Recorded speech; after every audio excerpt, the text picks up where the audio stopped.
Hello everyone and welcome to another FM Systems product version unboxing. Today we're going to go through FMS Employee version 2024.4.3. So this version of FMS Employee includes some WCAG or Web Content Accessibility Guidelines enhancements.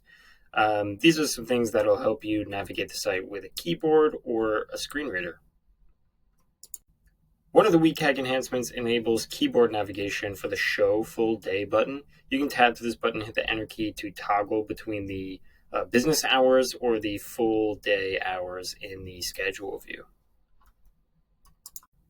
2024.4.3 also includes software updates.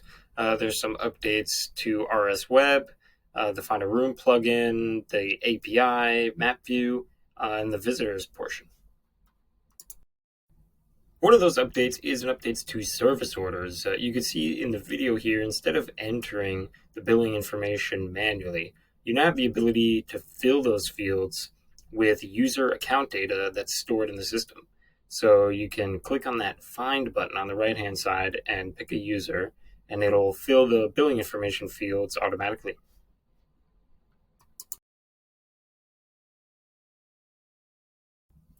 Also, some issues with consolidated service menus have been fixed in this update.